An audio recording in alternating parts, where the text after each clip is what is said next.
Ladies and gentlemen, welcome back to the 80-20 fat loss rule. If you didn't watch part one, watch part one. You need to do what moves the needle, right? Do the things that are going to matter. Do the things that are going to build the foundation of the results that you're trying to get. But you don't need to be worrying about a lot of this stuff that could end up being gimmicky if you're not mastering the basics, right? Like worrying about tracking everything. Overall, early in your process, you don't need to worry about tracking every single calorie. Yeah, you just need to worry about cutting out the garbage and limiting the fast food, right? Like even cutting out all the sugar in your diet, right? Minus saying sugar from fruits and like other things that are in more natural form.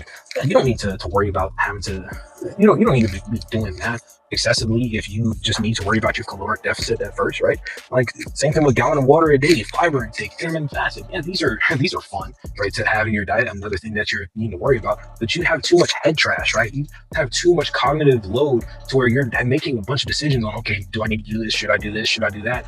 Without having a routine set in place at first, right? Like cold showers and saunas. Like this, sure, this gives you a mental edge, but overall, if you're not putting the work in, it doesn't matter if you're taking a cold shower, if you're getting in the sauna. If you don't do any of these things, yeah, this is cool, right? This is good for the IG post. Yeah, I feel more masculine because I'm taking a cold shower. But overall, if you're still not doing any of this, you're still gonna be fat, right? Even supplements, the creatine, the essential amino acids, the whey protein isolate, right?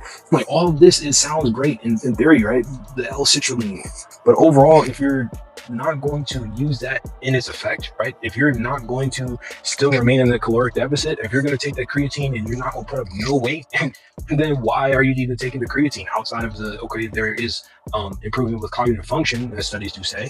But if you're trying to get stronger, okay, you have to firstly put in the weight, put up the weight. So overall, you want to focus on these things. I mean, as I'm reiterating over and over, I'm trying to beat this into your brain so you know, if you focus on this stuff, why are you so focused on that? Focus on this, all right? If you know that you're barely going to the gym, if you know that you sit on the couch a lot, right? Like for me, man, I get my steps in, right? I'm about to push 13,000 steps for the day. But at the end of the day, I'm more so advanced in the process. I'm on month 4, so some of this stuff is starting to come into play a bit more, right? Like, yeah, I'm trying to get minimum 10K steps a day now. But I'm past the point of, okay, I just need to start moving more. No, I'm more deliberate. But for you, or, depending on where you're at, you need to take into account of like, okay, do I really need to worry about getting 12,000 steps a day, or do I just need to get on the treadmill a bit and walk for 30, 40 minutes and get more active, right? That's really it. Apply yourself to the basics and progress will follow.